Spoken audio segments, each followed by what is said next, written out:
Salai Story Channel gi mahut sinduna mayam pumnamakpu Thoibi Keisamna taramna okjabaga loinana ikoknona khurumjari. Ngasisu mahausagum mayam gidamakta yamna nungairaba Phunga wari ama puduna lakjari. Wari asibu ibirakpana Athouba Meetei hausik mayam gi maphamda wari asi khudol tamjari mayam punna taminarasi. Migi saru makok ngaktani yamna pakpa ising ipak amagi lengoi marakta lengoina makuk tangkhai phumli leiribasingdo aduga ising amadi kangphal anigi tainabada akaiba amanba ahoba mi samangamuk tungba sangadaba yamna chauba hijau amasu khillaga leiri. Hijaudugi mathakta asauba phi amuba amasu pakna yungna khalli. Phidu ise segaina phara hairaga Hijaudu kunginung hehek lakpaga malem pumba samnaba ising ipaktu ising wangkhalaktuna mafam amada amukpu hehek tawi hijaudu isingna. Mi yaudana lam kaya koiba chachaba hijauni leiba kaya koiba phangjaba hijauni sahi ahum haukhare. Hijaudu mi amatta yaudabi malemda khwaidagi marep luba ising ipak amagi mathakta tauraga leiri. Nunglay nungsit nungsu thalakpa matamda thawai pandaba hijaudu ising ithakna marep thumna heheksu yaibiri hijaudu. Ising iraina mafam khuding leiduna humduna pubiri hijaudu. Sahi manga hokre.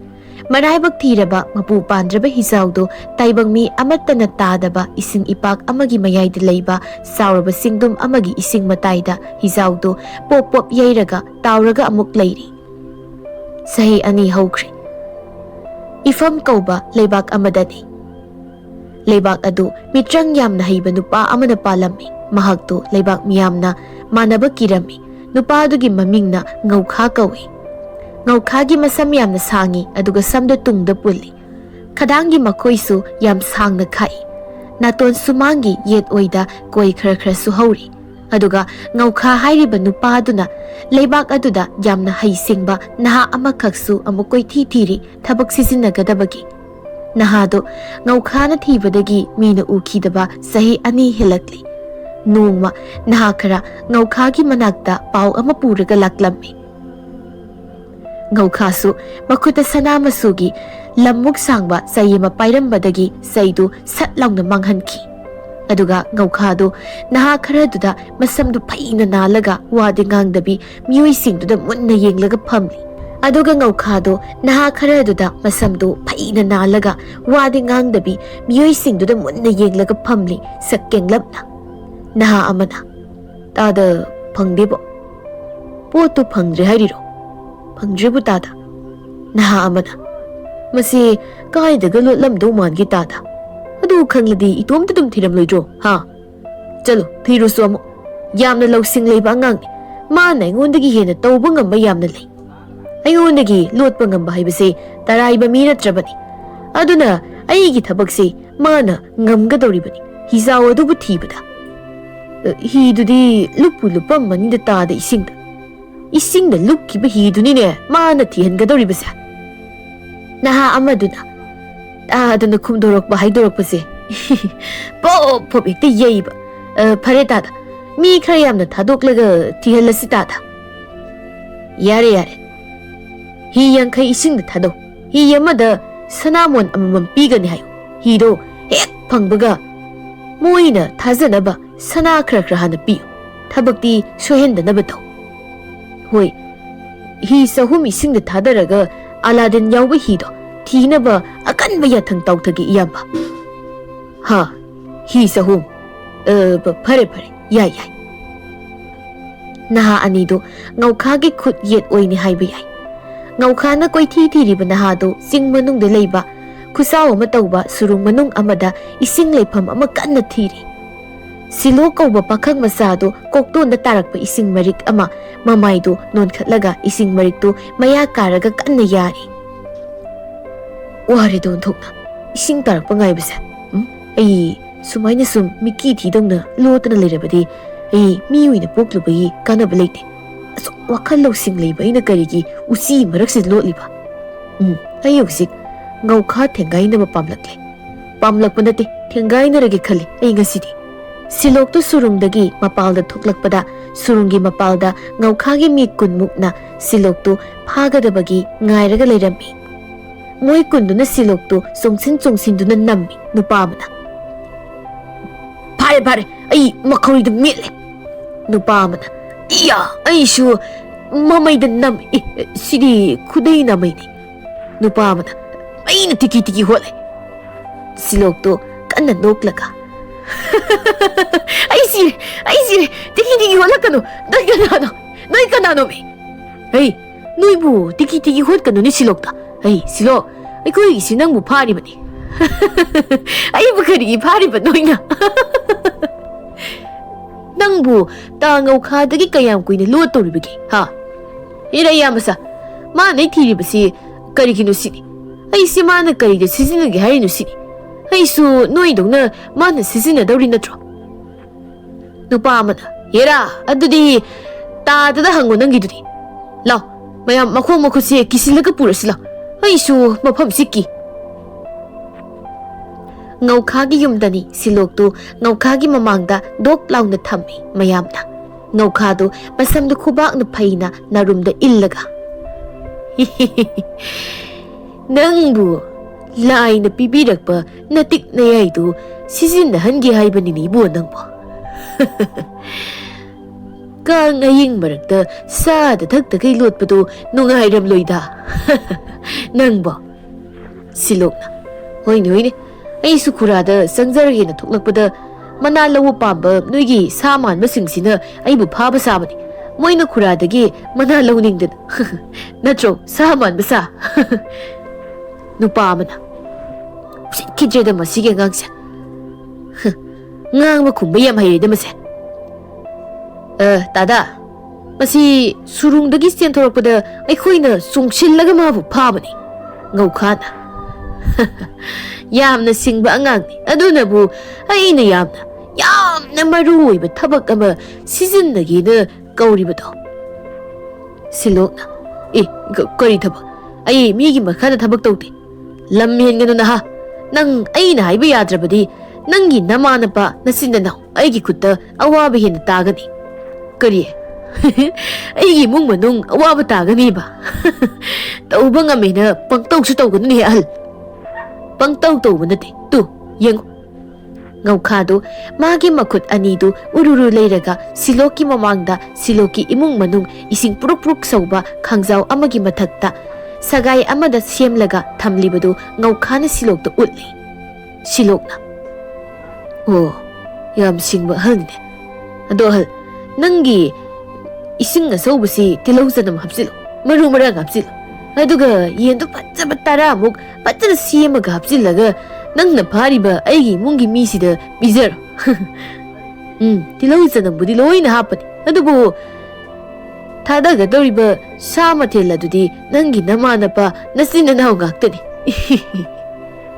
Siloktu ngaukhada sauna yenglaga matomta. Karigumba ai shunangumna mitrang hairamlaba. Nang aina mung watkadabase. Asumna ngaukhana Silokki imungdu khudum challaba matung Siloktu ngaukhana hijawdu thirunaba pakhon tharami.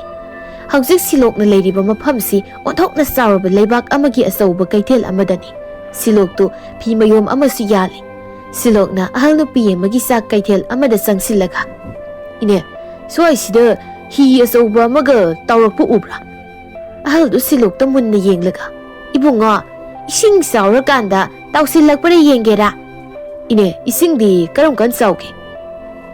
Saurani sahi tare leiraga saubani madu phawbati ngairo nangi hido nanigi kaithel sida tawsilakpado. As adudi kuina ngai dawrine ne. Sahi tare sidi. Phagi tawbani ne. Inegi sa kaithel sida nasa chakita sajagige. Nasaktuga sakti loirabani nasanu pi thoklakpa ngaihak ngairo. Pharine. Adudi ai inegi phaksida changai boina ngakta phamlaga tingli yanglise tingthoke. As.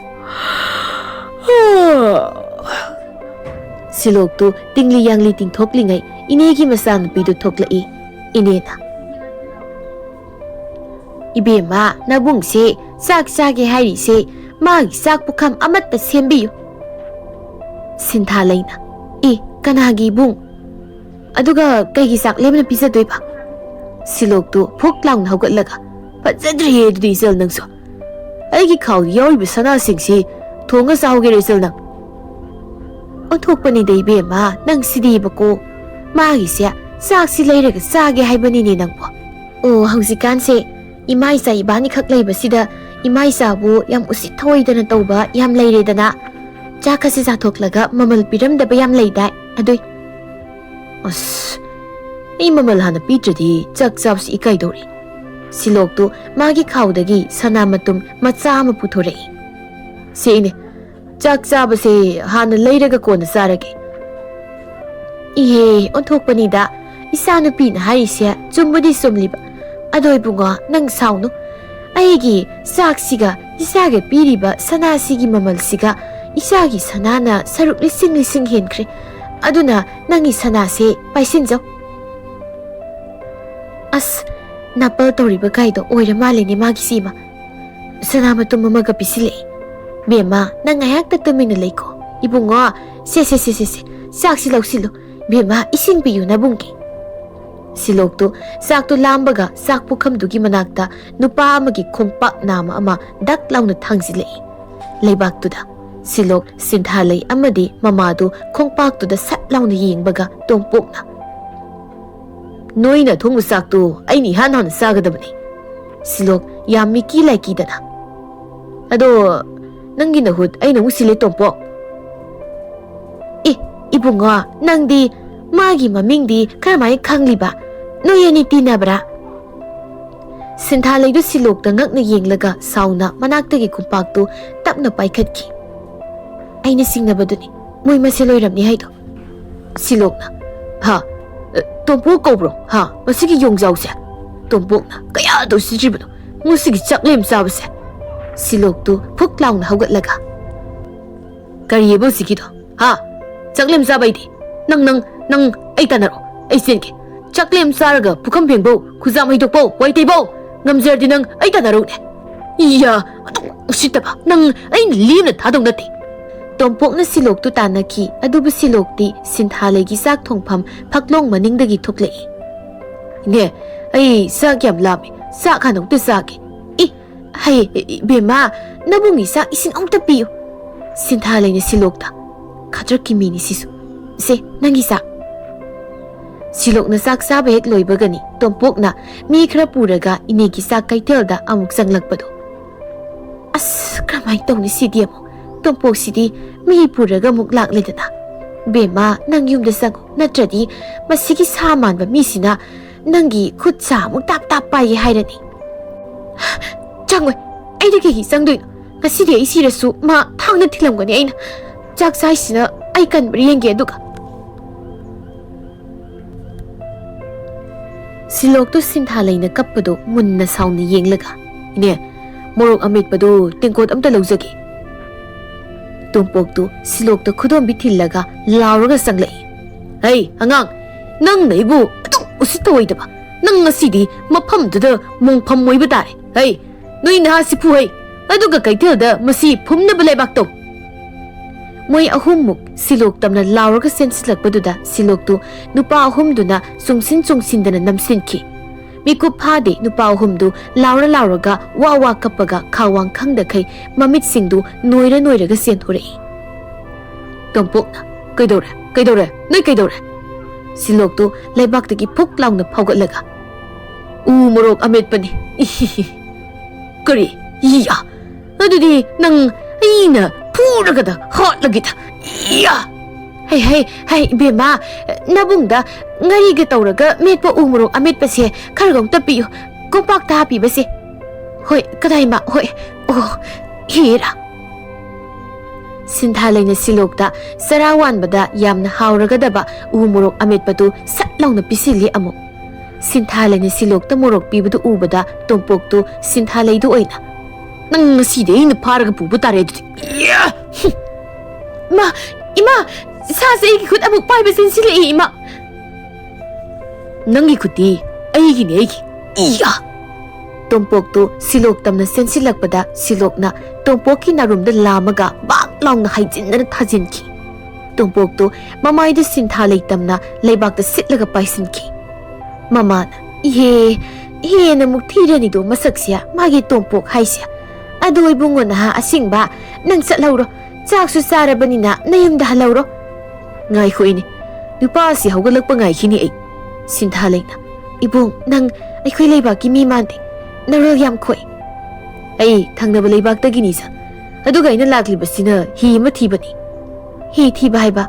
O ibungi hi do yumdagi tawthokhriro haise. Nate isingi aida lamhang na kiba sahi sa kaya suruba hi amani hai moina. Hi do phangnaba thijabadi ai hi ima ipa isile nausing tawba ngamba mitrang sanaba ngaukha hariba nupa duna hatkani haina ki halakli aibo. Mama do phamtharaga aina khanbada hi do taraiba hi di oiroi dawri edudi. Hi do da karigumba madi soidana yauramgani. Sana lupa yamna yauramgani hi do adugi hi do thawoina thihanba oirini. Tompoktu mamaidu uful marakta upna moina ngangnaribadu ngasai makai taramli boire. Hi mana thirakli bihisa Aladdin yawi hari bihido soidan oigani. Adudi nahase araiba nahadatre ai chenki bana pharani sidi. Tompoktu hotana chenki aduga tompoki naha ahum maridudi ngasai na sten kramali moi leiramtre. Tompoktu yamna ahal oirabi mitrang laiwa khazik haibi hanubi amagi manakta mamaidu pairaga phamli. Tompokna peri ibokta kanana tamlakliba pau. Ai amuk kada tawzaro ipo. Nangsu hi singba thagani aina. Hi singba iba. Hi asauba malai madu nangsu singluga dawbani. Karino wasibu higi wari ngakta. Amana hadunasu hi thiba laklibani haiba. Hai nanga khatnariba nahadusu hi lawba satpado pugadabani. Hi ibo masu hi thiba lakpani hai. Hoi adubani ne hi thiba lakpada hi singhanbadi yaidna masu aina. Nahadu ai hinakta kaurau ai wari sage. Hoi ibo masu hi do hek thidabada magi mama pa loina hatkani hayugum tobani. Nupa phattaba malai mana. Mamingna ngaukha kawi hai. O ngaukha ai nahado wari sage chalo nahado tuna kaururo. Hoibo Aladdin yauba hizaudu ipak iyai amada maka lamna tauri. Aduga Aladdin yauba Likli duna hizaudugi khwai makha thangba mafam amada tharo maro ondana yai dana leiri. Hauzik siloktu hanubigi manakta phamli. Hauzikti nang warisia khanglabanina hizau aduda yauriba Aladdin gi mapu nangna oina bu hotnagadabani bungo. Aduga ngaukha hairiba phatkidraba malem pumba magi mitrangna khudum sange khalliba mido nangna hairiba makai inga tawraba Aladdin aduna ngaukhabu malem sidagi manghanki kedobani. Ibo aina mangona sangjari ai simana phadi koi thi sum thiraga leibaduda ai su lotpado yang warab. Adoiba ai phatraba ngaukhase amukta sagem pombada khabaina wotpadanu wotpagum wotpa pamlibani. Maduma nangna Aladdin do khudum challaga Aladdin na khabai oiraga nangna amukta otkhairo. Siloktu saurapna mangaka haipet nomlaga. Aigi ningma thungadore. Aladdin nang kaida lei. Sintha leiga mamaga do numidang imungda. Yai nahi bema ibungo do yai nahi. Kaino ima irangdi aina tawduba natro. Adudi tawba haururodana mitrang hanubina kaukribado moida chatlaga. Masida amuk lakida oirini. Aduga irang tawba hauradamni mangonda. Ngaukhagi sana sangaidani siloki mamaga mapaga mayambaga masigadu ising pruk soba khangzau amagi sagai mathakta loina thamli. Siloki mayamba tombana simaina mane koibu kayam koina otanduna hingkidorin sida. Mamana nanawno pane koibu soidana kangani ibungo. Mana thokan mangaktani masipumbaima. Mapana ibungo soba isiagi wakhaldu lale. Nanawno pada yausariba matik mayaisi laina piba khudolni. Tokhaiba mi haibasidi phattaba singi khulaini. Tomadu sauraga leiri matomta murum solaga Thoisana Inau nupagi magul haithoi singthoiba aina khangi ta sau ngaukhana ekhoibu kayam kuina sumaina pharaga thamage do yengkhini aidi Tomana no yenghau aidi ngamloi Tomana sauraga masadu nombaduda sagaidu trok nomi Moi maridu ising asaubaduda tage tawi Mapana sagai si tatlaga punna isingda taraga sibana phare khalle aidi Tomana Adudi bazihan ekta isingda songthakrodana Kaino taso ki wakhalse pukminaba isi naw mante Kaiba nang usigido nang chagaidagi Tomana Thoisadu khongpakna lamaga kauki Thoisadu khongpakna marengjumda sapuk na pali Thoisadu sagaidagi nantharaga khangjauda pruk sauriba isingduda makhongdu thenglap Thoisadu sagaiduda lauraga yali Mamaga mapagadu Thoisagi makuttu sagaidagi yali Ima bazi ima tadaure ima Bema ipagi bema kana leige isanu piba amukta kallulawo Ibema imagi bema noibu kana leibage isaba amukta kallulawo kana leibage noibu Tombana mamaga mapagada yare hando hai takudu piro Tomana masanupi Thoisadu makudu pairaga singkhatli aduga somdana ngaukhadu saksana sana magi makutki mitrangduna Moi marina toribadu nokfet tawna yengli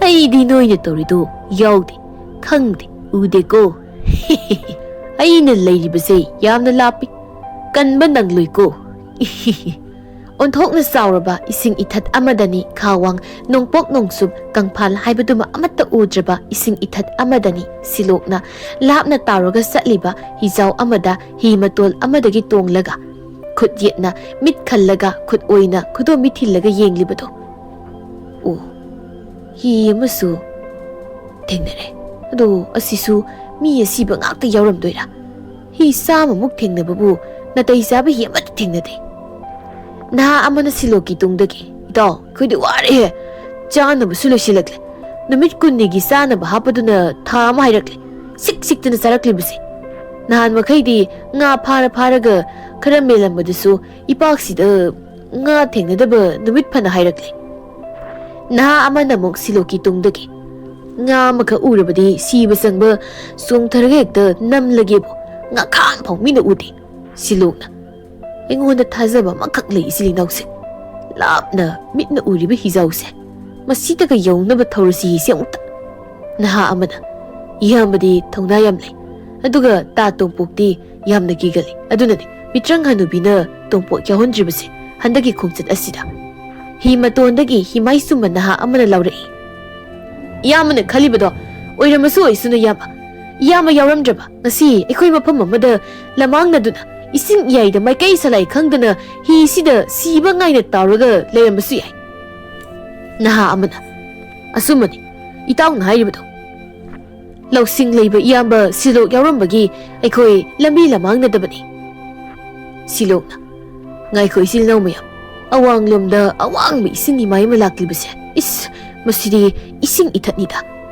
asuk wang mi ising ithat sidi aikhoi di karam tawgani isilinawsin ha Yumlep taret muk wangba ising ithat ipom sidia Ekhoi hi si siena paisi Inaw himai sumba hi do mamay amta thuna layo Adubu nang haude moy ising ithat adu nangkre ising ithat na hi do thomba haukre Hi do khalai khangdana irei na sen ba haure Ising na hazillaba moy kunmuk tongba hi do khawang trok nom na hairaba hi do moy mayam do magi khutchabi chena konaraga silok na laurai Isilai nausing Hi si soidri ising da uplani haiba ai khangle maikai salai khangdri hi maisi ising ithak ipom na su hi manung se ising saure hi mathanga soidna onba tare hi si ising ithat na yaibada hi si ukadore Yamba ai ekhoibu amukta kanbiyo ekhoi loina siba tare yamba Itaw ekhoi loina siba tare ekhoibu amukta kanbiyo itaw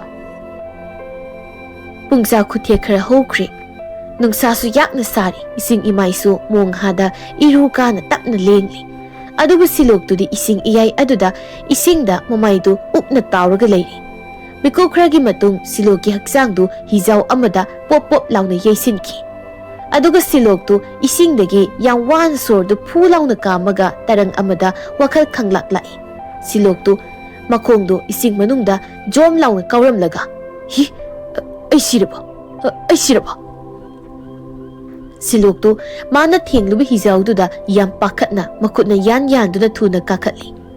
Silok na thengnariba hijau du Aladin hairiba mitrang mi adu yauba hijau du ni haiba madi khangjaba nate. Silok tu hijau duda masigi hisisu mi asibagi saru ngaktanida. Lambi lamhangnarabi hi haido oiram tarin haksu. Numidangni atiya mathaksu masing thiba ngamdraba thawan misakna pumlanglang. Tara mangani gi thanil mapung phagadaba numit tarik ni watliba thasagi maithong machet amasu thawan misak marakta momon nokna ngaurap nganglap ngali. Thaza thawan gi arang mamamina maikai mari kangphal gi saruk amata udraba ising ipak adubasu atiya thakki matau tamna saklol lauri. Adubu silokti madugi phazaraba kayadu makokta sangde. Siloktu hijau manungdu koisat chattuna kari karino hugai duna thiri. Silok tu hi makagi asauba ka amada kumtharaga pambai ma thiduna ai hingdaba yade ai yumda handaba yade hanuminang aina sinthirkani sinthi baisa laik lesu haito mi hi wangang loni as chaksu lamana loire aya as likli dam kaururini yera masigi likli se ubox li likli se ising hapaga thakpa yani ne ising sukra yauri ne isingsi songini. Silokna likli du pairaga hi mathakta leplaga thaza thawangi mami tariba ipak tu da yenglaga maga lakminaba khongloi singdu ningsingli. Haksang phawbu ukhije ko nakhoi deina aduga ina karigi naitom hinganduna thambiramliba. Aina khara hena otlaga wahallaga hatye khalira lainang na ise ima bazi achau iche karigumba aina amuk halaktaba taradi noidi punsi supagi phatraba mi aduna otnaiduna hingba haidu oirani ko. Silok tu mapiga taithoklaga tapna muk phamthabaga ngasaidagi manakta khillaga thamliba likli du dok launa thengi likli du dok launa tuki. Silok tu likli du di yenglaga likli sidi ising khara yauri ne sidi ngasaidagi yauri gaino ising asangwase. Silok tu likli du paikhatlaga likli du di yenglaga isingsi taklaga yumda handaba sukya yade kai likli si hanglaga isingsi pena thakki. Silok tu likli matol da miliba umakak tu mayana kanna chiklaga phaknaba hotnari ayo yati. Silok tu likli makumduda munna muk yenglaga kainu sidi yam kalina adudi nang aina nang kayam chena khumage do yeng tare adudi mo ya likli makum do hangdokli. Silokna una menba likli makum do bak launa hangdokpaga likli manungdagi higok masugi maiku ma bang launa kamthore.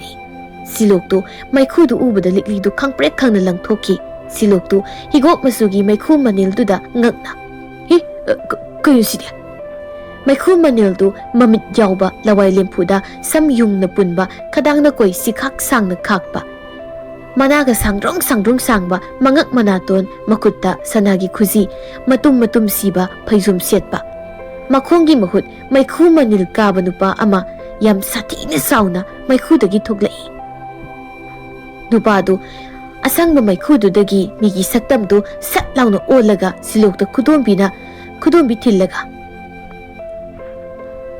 Nang asuk kuy matamsi kaidauraga lay ha ki nang kanano ye ay Aladdin ni nang ba Aladdin hay ba Aladdin ay di karino Aladdin nang nahari makai tawgi da ngamba nang ya pamba ay naloy na tawba ngamba Aladdin adudi nang mitrang hanubi na abuk na ba Aladdin dura mani nang ngawka na koy titiri po to soy di oy gani Aladin, nang ay ba yung pawda mong tatinbiyo ba?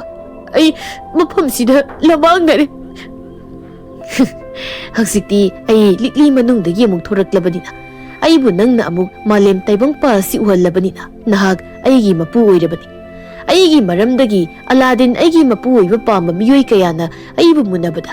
Laibak kaya lan thokre, lan tongnakre. Mi lising kaya sikre. Madudagi kanagumba amana ay se likli manungda amuk hapchilamani. Hiya sida lotlamani. Aduba hagsikti aigi mapuna hak amuk oire. Hayo. Nahaki apama ma aingonda tau hayo. Hayo. Hi, away makiro aise. Adudi nang hausik aibu yumda pubiba ngamgodra.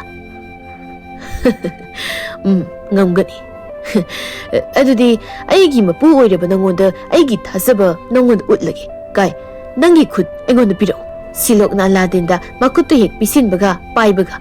Wayenidu asang masugi manil amada banglaung pukhairaga mangki.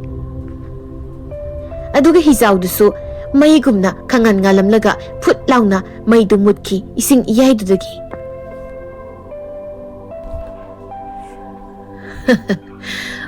Ngamgani. Adudi aigi mapu oiraba nangonda aigi thasaba nangonda utlagi. Kadai nangi khut aingonda piro. Silokna Aladin na makutu hek paibaga moy anidu asangma masugi manil amada banglaung pokhairaga mangki. Aduga hizaudusu maigum kangan ngalamaga phut launa mutki ising iyaidudagi. Somda sinthalaidu kaitheli sak thongphamda mama masadu wa maset amata ngangdabi unglaga phamli. Mamado sak thongliba saphudu yenglaga tapna. Mahagini haibada kanamata leizatraba sala. Haudong lamboibagum koi chat libaduba. Sinthalaina ima mahagum mama leiredi ibani sikita sungak senbini ko. Ado yumda pau amukta sanglamdana migi pakhol adum chatkre. Maduni aina khaliba sisu. Aina mado ima oibabu paungkrabani numitudagi. Yari manangsu pamadi wayam toirasu kok hayawdaban adukanda hayawgadawniba. Hai madi hanubigi manakta sienkraga. Adudi nangdo aingonda magi manakta inaho na ko harappa kaidawi. Haima irang sidi nangdi na sagat lami zatni dana. Irang di namitudagi ibani sagat mina krado kauraba. Pakangubada laisabi na irang to baisya pasay na troha. Kaya dano niya masya. Ikoy di napada dum na tawzarakti napa na tawrak pangakta ni. Watsi ka taning jima. Mi jagsaba sang lagpa mahalida. Mi krasa ngay siya. Mi krasa aksapamda tiba ngay na ahal amana. Langpayda tabak suba sataw ka kirida. Ay di inaw pisak. Mitrang hanubina nga pabata kibani haiba hiyamagi mi tarataret ki asibhagsang. Maku singdonda langza na silaga pukalagpagi pao hagsik laibak sarasale. Pisak na. Aduni tada. Singda tabak suba salibay koisu tambang ngamdrabazani. Tamti ba sa kay sahing sabu usyak waya kaya singasina taibang mise landarakli. Sinthalay mamana. Kaya ba tada? Mitrang hanubigi hida sakhiba singdu loina sire haiba. Mi tarataret ki hagsang sing mathak sahing sabu sikna chelakpa yaoba male madugi warini. Sinthalaydu mapile palaitana tarai. Sinthalaydu matom ta khanchai. Akhoi se nang sibagi pau purakli ba haidu oidoi rahibo. Nang di yauram ganu ko asiba hagsang singdu ki marakna. Sinthalayna ipo haksang singdu putharaklabra. Bema haksang singdu paiba yadre hai loina pumli hai. Aduna mafamduda satlaga haksang singduda yauriba mapi singdu yenglaga khangdong mangaire. Sinthalaydu tariba mapidagi chakliba thamoygi maisakna hena awaba pirami. Numidangni Sinthalaydu kaithelgi sak thongphamda matomta silokna sak sabada phamlamba phandu kolaga silokna sak sabada phamlamba mafamduda mapi sadum tana yenglingai lapna mi ani mari yetnabagi khonjel ama Sinthalayna naklapna tai. Aduga somda mari yetnariba anidudi siloka Aladin gani. Silokna Aladin da. Sina kadayda muk lairamlaba ibani se Aladin. Ay su khangde dudi. Nangna mafam sabsabi di haidana ayna kamaina khangdoiba. Nangna lairamu haiba mafam da.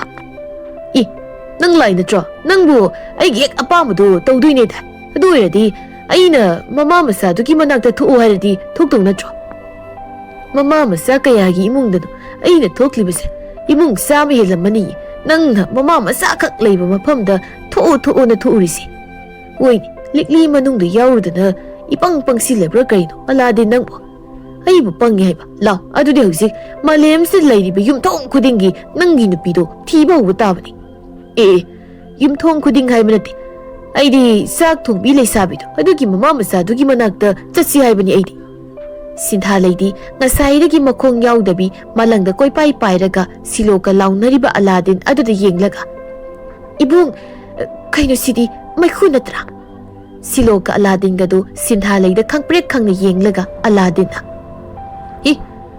kai degi karino kanano sidi silokna sidi nupi dunina ibung nang sida bi halak labra lao yumda sang silao chaksar silao nang do silok tu mapi ira chile sidi isol ni dana ai sidi isol tu mangda uriba alu manba makhong yaudaba asangba Aladin ko bu pa sina aibu kanbi bani ha Aladin haiba Phunga wari da yaoba Aladin duro hai sibung Aladin hoi mani bema ado nupa masa nangi mi masak kutak tu di phajaba khardi watliko alu du khak yawamdradi Aladin kokta samhaudaba duda alu man ba hai boiramni tanja duda mama du mayema pairaga sintha leidu kau duna thoklai bema ibema nang bu phan do amuk ta pusillaga ko loi su yade karino ai na uri basidia hai bema ma bu ibungo do natra ha hai kanano kai thil lai gi marum dagi singkriba mi do ha kanano ha chen kribadu ngauka gi aron ba mi ni hausik ngauka du yamna haraw ba minok amada maga lamna nokli magi sana sangai duda masam du phaina illaga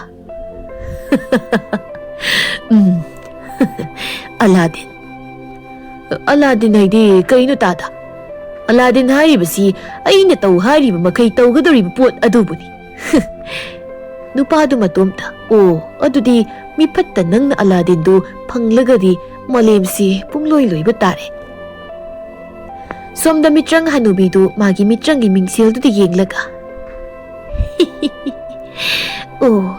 naha masa sidi Aladin ga yum yorak ledana atai mapang sing loi de sikrabasu laina isubudi kanbiri basidi Aladin bu naki oyu haibani hausikti magi thokpa tawrasadu man hausik pamli basi magi mama mapa kanbaduni wakhalo sing laiba isuni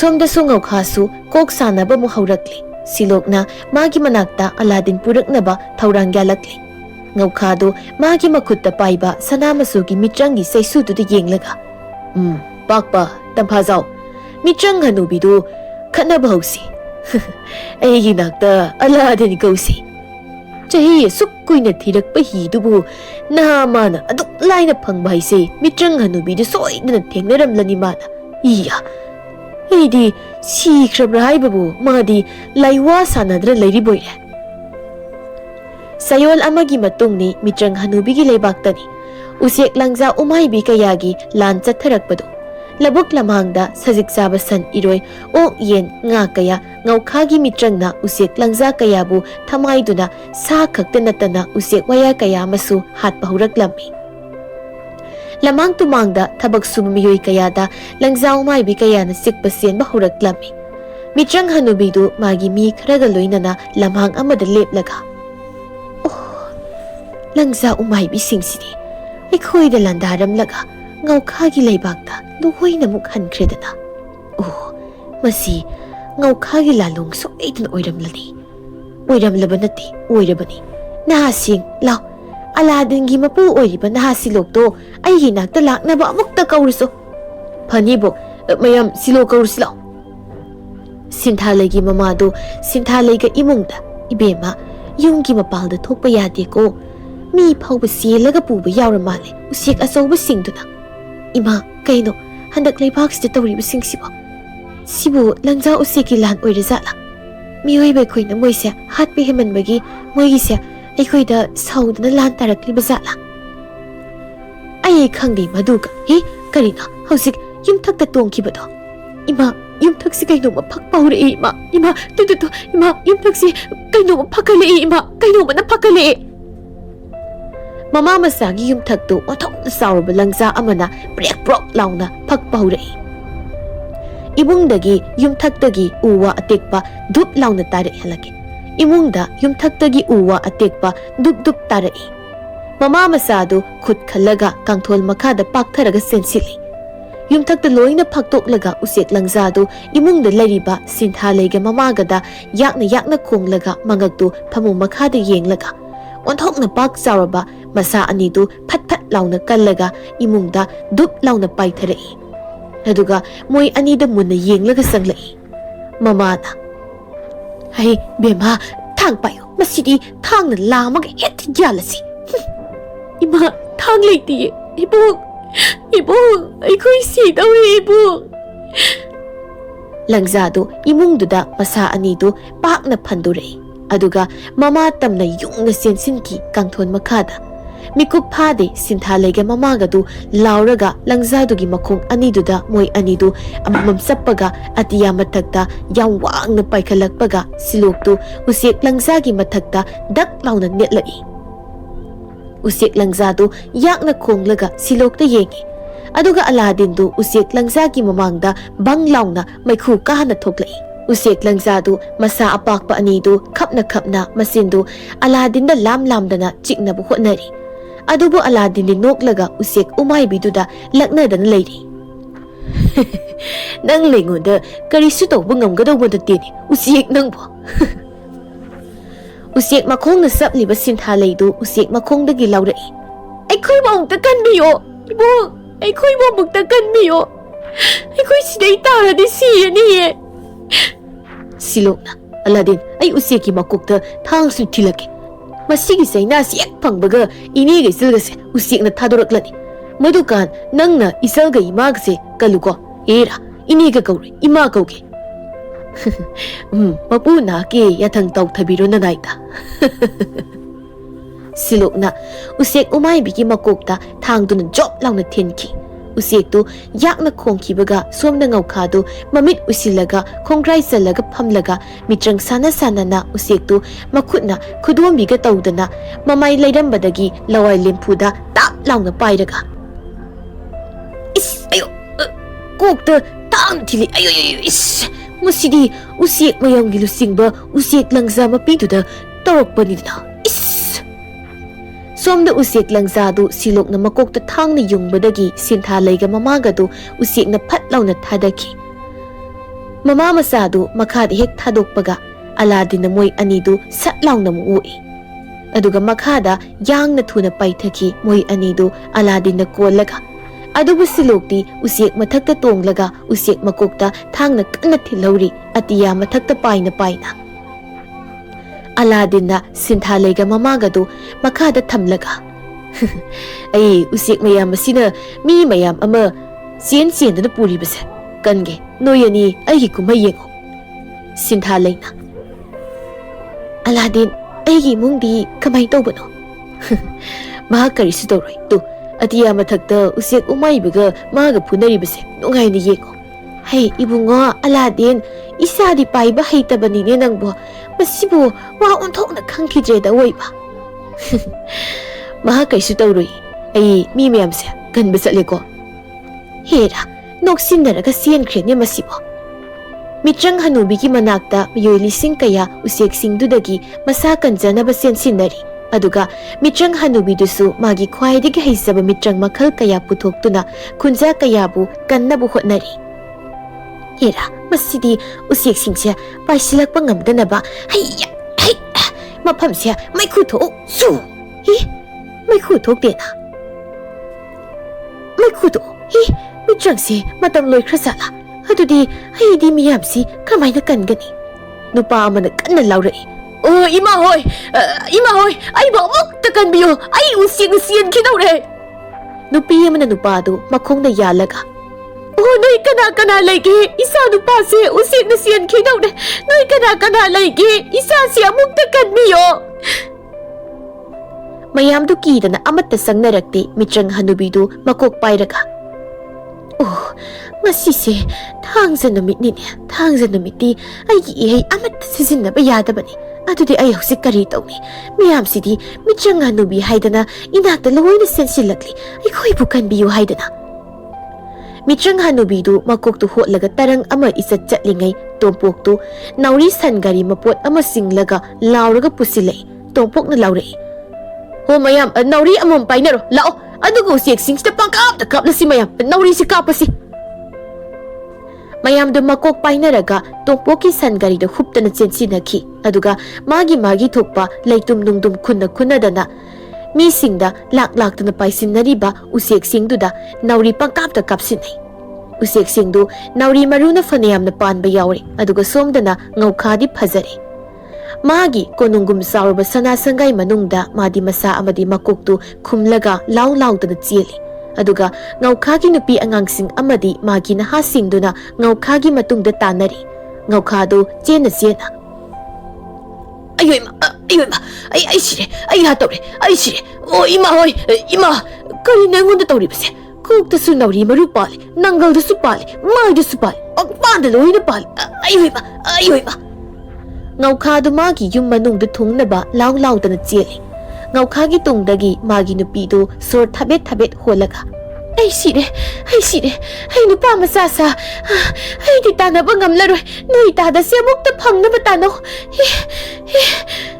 Masini phattaba tauradi, phattaba mahai phangi haisi. Ngaukhagi masa nupina sina. Ima, mazisi tilai khumbi surira. Mane, napase tilai khumbi suri. Aduini napana khotlaga sielisi. Naha amana sena. Iteima, aikhoisu tanaba warida. Odore koi. Naha amana ai ding amaroi, ai sibana anba tare. Mana toriba thabakse karino so ai de khoida. Ngaukhadu law tan chelambadagi makol takhije. Usiek su phanayami naurina panbaga ngaukhana tukhibaga atiya mathaktagi usiek ken tarakpa. Aduga somda atiya mathaktana siloktu masa onthokna kankhrabu usiek mayamgi lusingba langzaduga phunaba kumbai tare maduda. Aladdin su mi mayam ama usek singdagi kallaga sinthalayga mamaga gi manakta lepaga silokna usek umaibida thangna yandana usek masabu phoibawo matubu phoibawo tauribadu yenkhatlaga Aladdin na silok nang kaisu tauroi nang ek tarakpaga aigi khudom binu huish nang na muk paikhat hanki adugu usek to nangi na khutta lalhanga doribani aina. Sinthalagi mamado silokna useki mangak saplaga usek matu kanna phoirbudu yenglaga usek matu na atiyasya lasing mapol paibagum phajare naken thada tera mapan paidu ngaire hai usek matu sikhulaga yum kupayani ni be manangpo ima usek matu sya lapu mana muk sangaga pai ima usek matu si khunba horani aidi yengang adugi usek matu do aigini ko angang ngamana khumlei Tani, sidi, ay pai bisana na bani, tani ay di. Atiya mathakta silokna usek tu kolaga, masi, hururuga ungaga pai kita win, masi, ay si taki na bay dana. Adudi, ay sire, usek si, hururu ungaga pai bida, ay tare, ay makada, ima. Usek tu hururu ungaga pai bida silok tu, usek ta ginantharaga makada law tu na taki. Silok na makada tarakpadu ubada sinthalaydu yam pakhat na lawi. Mama su pakhat na lawi. Aduba Aladdin do silok ta yenglaga